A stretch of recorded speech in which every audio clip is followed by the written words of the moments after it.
the station that's on your side. This is News 12 at 6 o'clock.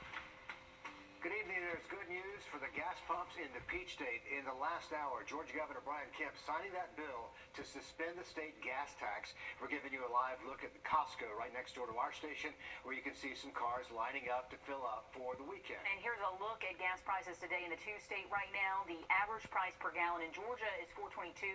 It's right at $4 in South Carolina, and both of those are below the national average of $4.27 a gallon. Georgia's gas tax at 29 cents a gallon. The governor just suspended it through the end of May, so those prices will be lower. Not sure when. Good news, though. News 12's Claire Allen is live now in our newsroom. So, Claire, when can we expect to see that drop at the pump? Governor Kemp's office tells me now that he signed it, it will likely take a few days for prices to change, similar to the last time we saw gas tax suspended. This was just last summer when the Colonial Pipeline shut down. You may remember the lines at Costco looking like this. The governor suspended the gas tax for a few days. This time, it'll be for more than 2 months. I talked to one lawn service business who says this bill would be a sigh of relief. Summer is just around the corner, and for businesses like Georgia's Green Lawn Care, gas is a necessity to make money. We use 93 for everything. Business owner Fahim Blair says they tend to 12 to 15 lawns a day, using gas for their equipment in trucks, and in the summer, that can double. We probably filled up like twice a week, and it was probably like $50 to fill up the truck. I mean, the truck we're driving now, it costs like $120 to fill it.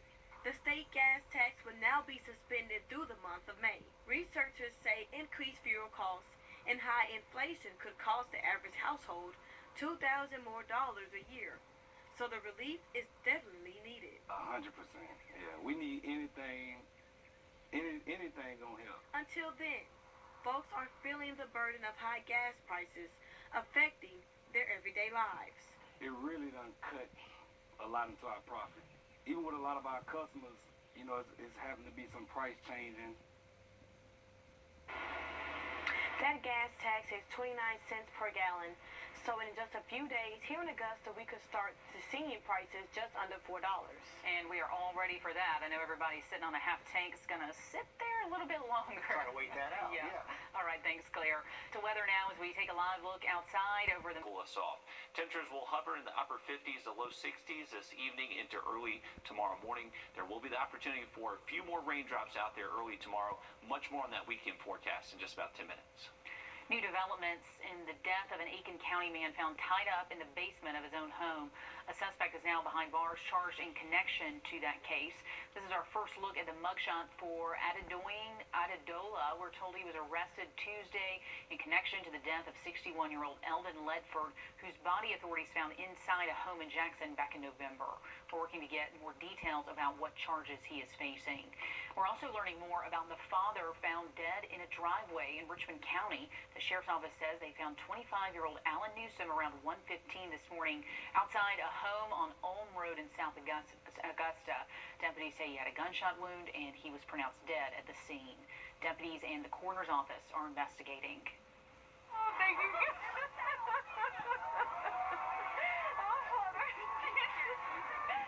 So many tears of joy from MCG students and their families today. You're looking at a fourth-year med student who just learned he'll be doing his residency at home in Georgia, exactly where he and his family were hoping. Students dressed up for match day, all the fun costumes, but the fun really didn't begin until they were able to open those envelopes and find out where they'll be spending the next 3 to 7 years. I grew up in South Georgia, in a pretty rural part of the state. I'm actually in orthopedic surgery. Subspecialty care like that's pretty poorly represented in areas where I grew up, and I would love to go back. There's a huge need for that kind of care in that part of our state, and that's ultimately where I'd like to end up, and I think this program will do a great job of preparing me for that. And that is great news. There is such a shortage of healthcare providers all over, especially in our rural areas. Henry's wife is pregnant, and they tell us they are ecstatic to be able to stay close to family while he completes residency. It's great to see him stay in Georgia for sure. We're down to 10 finalists for Georgia's Teacher of the Year, and one of them is from right here in Richmond County. Vicki Knox currently teaches math at Deer Chase Elementary, a veteran in the classroom, more than 20 years experience at elementary, middle, and high school levels, including some time overseas in England and Japan. I had the chance to sit down with her to talk about how she takes on her role as teacher. You do have to build their confidence because actually students know more than they think they do. And so my thing is that also in addition to teaching them mathematics, I try and work with them on an individual level. Just trying to say, you know, you can do this. You can do anything that you set your mind to. It's very easy. Let me show you how easy this is. She has me believing I could do math, and that's something. Ms. Knox and I talked about navigating the classroom through COVID, her tips to get elementary school students into math, and some goals if she does happen to win Georgia Teacher of the Year, and we hope she does. You can catch our full interview this weekend. It's going to be on News 12 Sunday morning. Still ahead on News 12 at 6 o'clock, we're celebrating the new state champions. We're going to take you to Grovetown High School, where the boys basketball team is making history. And we did see round one of storms move through earlier this afternoon, still tracking some light rain. On your sideline, sports brought to you by the Hawk Law Group.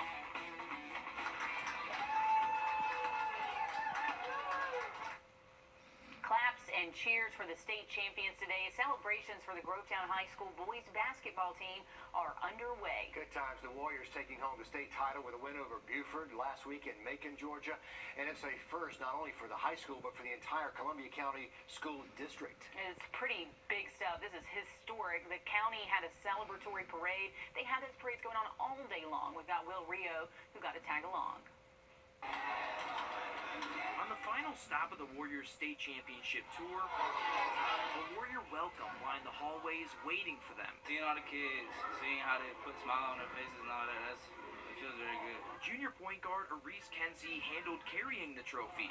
It's heavy, I'll say that.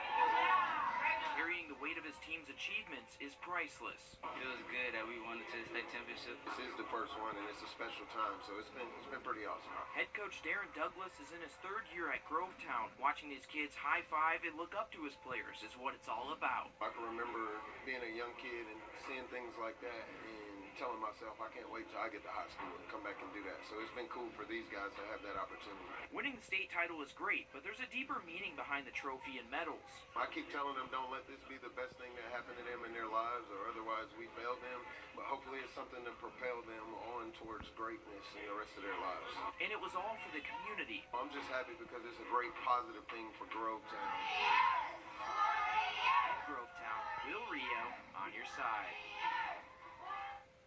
Today, every one of those guys was a celebrity. Yeah, I love that. I love it. Warriors. Those kids, you could just see the excitement on their face. And the celebrations for the Warriors continue Monday at the high school spring pep rally. And we should also have some college ball to talk about this evening. The Augusta University Jags on their way to the Division II Elite Eight. It's big stuff. More history being made. Sports director Nick Proto joining us live now. And Nick, you stopped by practice today and say these guys are ready for Indianapolis. That's right. They're coming off an emotional win on Tuesday. The Jags got back to work as they get ready for the Elite Eight. It's the first time Augusta's been this far in the NCAA Division II tournament since 2010. The Jags are heading up to Evansville, Indiana as a number 3 seed. They take on 6th-ranked Chico State. Augusta survived a brutal regional slate, beating 11th-ranked UNC Pembroke in the second round before knocking off 4th-ranked Queens in the Sweet 16. Head coach Dick Mitra says those games combined with a tough conference schedule have the Jags battle-tested and ready for Indiana. Now in his 18th year, Mitra has enjoyed a lot of success as head coach of the Jags. So we've been fortunate enough to host 6 regionals here. In the history of the university, we didn't host any. So it's a great honor to be able to play the national stage, and it's great to be back at the Elite Eight. The Elite Eight is our Final Four for Division II because you're playing cross-section teams. Jags play Chico State Tuesday, 9:30 in Evansville, and coming up on News 12 at 11 o'clock, we'll hear from some of the players about this season's journey. To NFL news now, the Panthers are locking up DJ Moore for the next few years. The wide receiver signed a 3-year, $61.9 million extension today. Moore has 1,100 yards in each of the last 3 seasons. And finally this evening, North Augusta's Matt Neesmith is leading the Valspar Championship after 2 rounds. Neesmith shot a 10 under 61 on the day. That's 5 shots better than the next best round today. He leads the field by 2 shots and would lock up a spot at the Masters if he can hang on. We are back with more news after a quick break. The Live Eye Camera Network. 999-9999. New homes, new schools, new shopping. It's all part of major plans to transform more than 1,200 acres in North Augusta. It's called the Highland Springs Project, and here's a look at those design plans for this big development.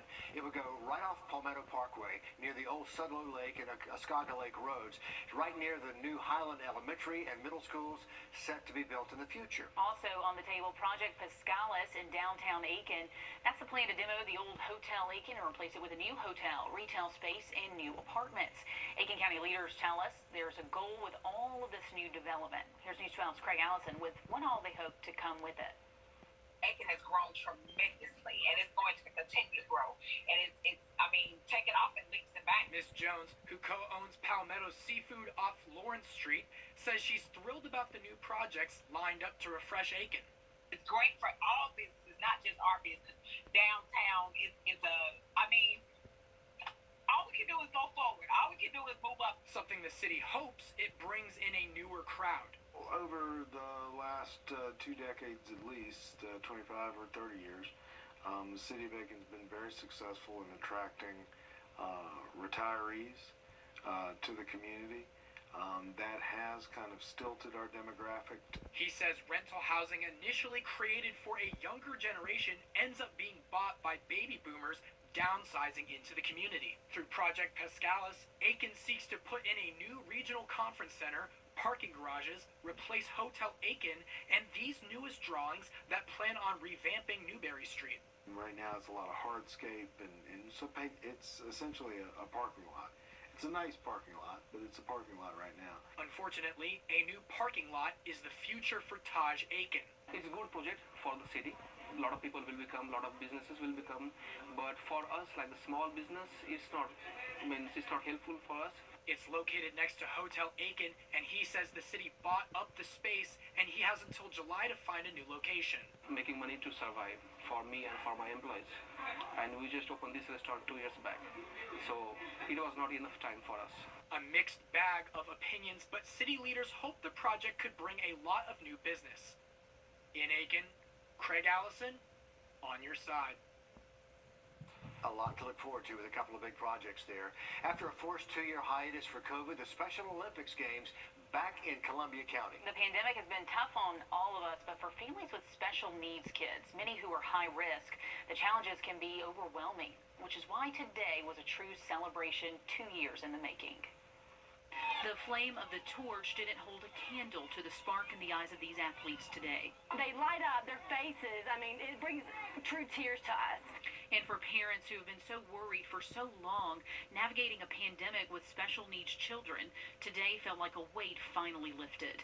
2 years ago, he couldn't have come out and done this. He wasn't physically, mentally able to do this. So to see him come out, y'all are gonna make me cry, but to see him come out and do it this year is just like really epic. Brandy's son Brody is autistic, and change can be hard for him. So moving here from Texas right as the pandemic hit, then going into lockdown, set him back quite a bit. He's not able to do the same therapies that he was typically getting. He was not able to go out and be in the social setting that he needed to kind of advance. Which is why today, seeing how far he's come makes this little red ribbon priceless. And the parents aren't the only ones who know what these games mean to the kids. The teachers who work with them every day see the difference it makes. Oh, it's huge for them. The social interactions, the camaraderie, the competition, and just all the love that's here.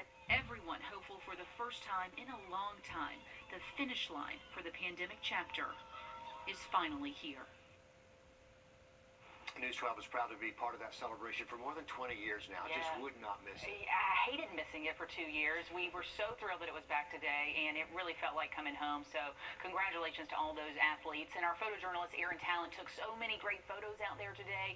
So if you want to see them or check if you and your family are any of those, we've posted them online, WRDW.com, or you can check it out on our WRDW app. Definitely worth a look. And thanks to Columbia County for putting on a great event. Glad it's back. Well, guys, we actually have something fairly rare forming in the wake of these storms. A wake low is producing some fairly breezy conditions across the metro. We are seeing winds up to 18 miles an hour, gusting over 20 in Aiken. We could see gusts as high as 35. Another update here just after the break. Get heating in here. You're in the neighborhood. I'm Laura Warren, inviting News 12 viewers on an adventure to Montreal, Quebec City, and Canadian Maritimes, August 4th to the 14th. Experience picturesque small towns and beaches, as well as the historic cities along the Atlantic coast, as we use roads and rails on this Canadian adventure. Visit holidayvacations.com, keyword Augusta, to learn more about this tour and watch a travel show, or call 888-557-1020 for a free brochure. Milk Bone Dipped.